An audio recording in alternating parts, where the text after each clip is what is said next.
Okay, so I'm, as I said before, Dr. Sophie Hadfield-Hill, and I'm one of the co-Is on this project, and a senior lecturer in geography at the University of Birmingham.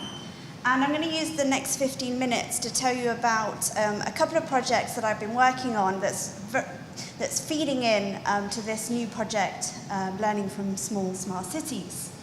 And in particular, I'm going to tell you about a technological tool which I developed in one of my projects that's since been taken up by some stakeholders in terms of looking at the impact that technological tools and data collection can have in urban spaces. So Map My Community, that's what it's called. This was essentially developed as part of an ESRC-funded project called New Urbanisms in India. And that's where I'm going to start. Now, how do I do this? Do I just click? Yeah. Okay, so I'm going to talk through Map My Community, very much the method of this, why I decided to develop this tool in collaboration with young people. And I'll just put a bit of a disclaimer in here that I am a children's geographer, and I work with children and young people in diverse contexts, India, Brazil, and the UK. And then I'll talk about what's next for our current project. So this is where it all began, really, the ESRC-funded New Urbanisms, New Citizens project. And this is about children and families' everyday experiences of urban change. I wanted to know what it's like for children and families to experience urban transformation, what it's like to live and grow up in spaces which are changing on a daily, weekly, and monthly basis around them. So the participants on this project were diverse. Some participants lived on the land, had lived on the land for generations prior to a new development emerging. Some were migrant families who had come to build this new place. Some were higher education students who were buying into this new development to get to further their education. And others were children and their families who had moved to this new space for education, employment opportunities. So we were interested in everyday routines, we were interested in mobilities, access to nature and green space, because that was a core component of this new development. And also risk and safety, and how different types of people moved around this new development. So as part of this, then, I developed a mobile app called Map My Community. This was very much participatory. So yes, in the original application, I'd said that I would like to develop a mobile app, but what it was and what it looked like and how it collected the data was very much informed by the young people, the young participants themselves. And what it really gave us access to was those in-between spaces of everyday life that we as researchers find challenging to get close to. So on their walks to school, at the weekends, in their homes. So giving them access to this mobile tool allowed them to collect data in those in-between spaces of everyday life. Now it has three core components. So the first is Map My Week. So essentially it tracks young people and their families, because their parents also took part, for up to a week period, of course with all the consent and the ethical approvals that goes along with that. So we can see which spaces of a new development or a city, an urban space that people are using. And then we can then follow that up with an interview and use the tracks to talk through everyday mobilities. The second aspect is explore that space. So we can geotag and ring fence areas in an urban space that when people enter with the mobile phone, it will then prompt them to ask a series of questions, a short survey about that space, what they like about it, what they think needs improving, and their experiences of it.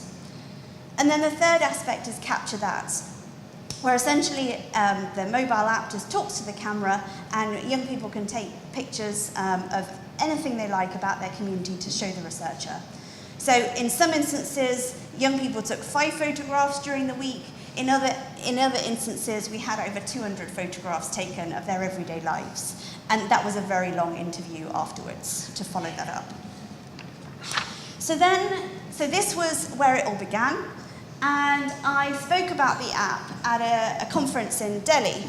And in the audience was somebody from Hamara Bachpan Campaign, a national NGO in India who advocate for change in communities and work with young people to be those advocates of change. Very much a participatory ethos that they work with. And they said to me, Sophie, I think this tool would be really useful for us to use with our young participants in their advocacy work. So I applied for a smaller pot of money because they couldn't use the original app because essentially it was like a research app just for me and the project.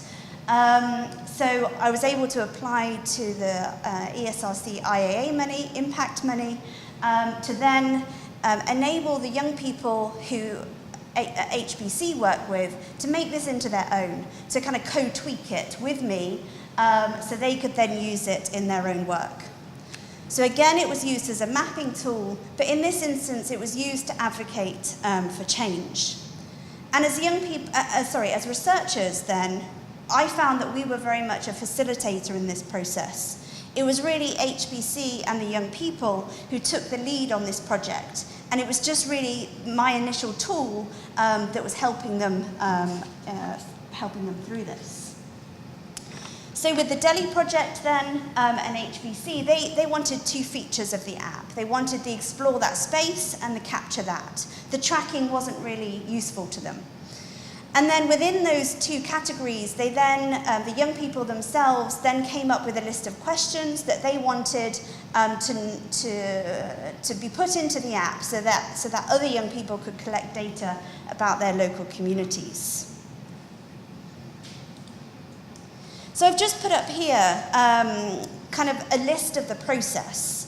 I'm now seeing quite a lot of kind of app-based work and in applications, people saying, oh, I'm going to make an app.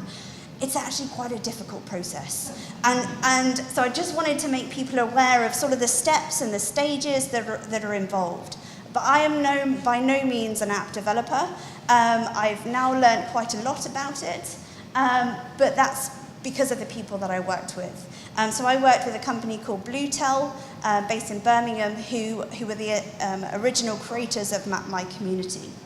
But what was really important was me working with young people to decide what we wanted the app to do and how it was going to speak to our other methodologies. And it's really important that this isn't a standalone methodology. It has to speak to our other qualitative aspects of the project. And of course, the ethics and the consent procedures were, of course, really important and have to be well thought through. And as well as the app itself, thinking about what you want the data to look like at the other end and what you want to be able to do with it, how you want to visualize it to various different audiences. So a back end is developed that can then be used in that way. And I've just listed some of the kind of key points in the project, and I'm just going to pick out a couple. Testing for accuracy is really important, and the testing phase of using apps. You know, if you're thinking about this for projects, you know, work in a couple of months for testing. That's important. And with my projects, they've been participatory and co-developed, and this also takes time, and that also needs to be factored in. So in Delhi then, I met with a group of young people who became kind of the core leaders of the project. There was about 10 young people, and myself and a postdoc worked with those group of 10 young people to kind of co-tweak the app into a new version for them. Then we had meetings with parents to explain what the app was about and importantly, what we were going to be doing with the data. Digital data, as we all know, you need to think carefully about who's going to have access to it, and all the permissions and access needs to be thought through. And not only parental permission, but also consent, clearly from young people themselves. And then how this worked in practice was we lent a bank of phones to communities and then they would organise themselves into kind of small working groups, and they would go around their community and use the app, which then, sitting back in Birmingham, I could then see the data that was coming through. Now, 21 settlements in Delhi took part, and then HBC and the young people themselves analysed the data and then presented that to stakeholders to inform policy and practice. So just in summary then, they were the areas, and 105 young people directly took part in collecting the data. And what I think from the perspective of Hamara Bachpan was, it's been the digitisation and visualisation of young people's experiences that has really been able to lead to change.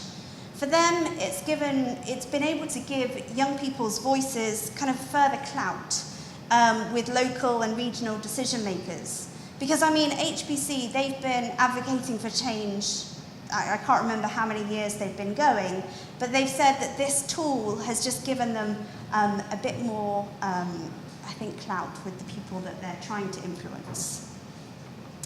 So then, of course, this can then be put into Google Maps, and then you can zoom in on the different areas, down to the street level. This is all on the online platform, and then clicking on where those georeference points are, you can see the photographs that were taken and what the young people said about those spaces, what they thought needed improving, what they particularly like about that space. And then zoom in further into the Explore That Space records, and where they've answered a series of questions in the short survey. So this is just what it looks like online. And another example there. And as I said, this was then analysed by HBC and the young people themselves, and then this data was then presented to those local and regional stakeholders. So just a few points now on I put children as participants there, but I think this applies to any participants with app-based research. I've said before, careful consideration of ethical and risk issues. You've got to bear in mind the digital literacy of our participants and taking time to work with people to make sure they understand the technologies, what it means, and what it means for them. All the responses in this HBC project were anonymous, so young people in their groups would come up with their own code name, so it wasn't attached to an individual. Yes, it was attached to their community and their place, but their individual identities you couldn't tell from the app data. Importantly, all data is stored on a kind of password-protected server with the relevant encryption at the University of Birmingham. And participants can withdraw at any time, as with any of our qualitative research. And they can either delete the app and delete their data, or speak to a researcher or their community leader about not wanting to take part anymore. And what we found was this gave us really great opportunities for intergenerational research. Yes, HBC work with children and young people, but in fact what the tool did was it enabled children and young people to bring in others into the kind of data collection space. So we found that young people were teaching their friends, their older siblings, their parents how to use the app, and then their voices also were being collected in the data. And it also shows data about kind of intergenerational life and spaces in communities which bring together people or perhaps don't. And then has to be culturally appropriate, making sure that we're culturally sensitive in all of our research interactions. And considering literacy, not just digital literacy, but literacy of all our participants. So considerable time is taken training and making sure people understand how to use it. And I think it's that co-designing process and the participatory process which is an enabler for this, to make sure it is culturally appropriate. So then, as I said, it's the working with diverse stakeholders, which HBC are doing anyway, but then using the tool and then the data which has emerged to campaign for change. And this is a photograph of Nihal, one of our participants, who is there with the laptop, showing one of the key stakeholders in this who has influence over what can happen and the changes that could be made in this community. And here she's talking about the lack of play provision and why play provision is so important to her and her peers. And then just a couple of kind of local impacts that have happened as a result of this. The opening up of Nehal was extremely successful in her advocating for change, and in her community they've now opened up a play park, and in another, it's now finished, but here it was in progress, the installation of a sewerage system. And what's important is that these aren't benefits just for young people, but this is now for the whole community. So I've just given then a very quick insight into some of the work that I've been doing with app-based tools and participatory research, and using kind of urban data to campaign for change and working with an NGO in this case. So how does this then feed into what we're going to be doing with this project? So we're adapting the app, the initial app infrastructure, which was called is called Map My Community, into a Map My Assets tool. So to collect data on existing city and neighbourhood assets which are valued by participants. And as Iona said earlier, both the tangible but also the intangible assets. So there'll be some app tweaking which needs to take place in terms of the questions that we're going to be asking our participants to fill in. But the kind of core app infrastructure in terms of we're going to enable participants to check in at various places. So if they're in a space that they want to tell researchers about, they can check in and then answer that survey. When we're not there, we don't need to be present when they're doing this. And then a follow-up interview, and then this will feed into our asset mapping workshops, which Melissa's going to be talking about. The app will be available in 3 languages, which once we've got it all designed, that's no problem, just to make it available in different languages. And then it will be uploaded into a digital mapping tool, again, to create data visualizations of smart city transformations. And then this can be layered with our other data collected from the different other phases of the project. And as I said, feed into the asset mapping workshops, which I'll now hand over to Melissa. Thank you.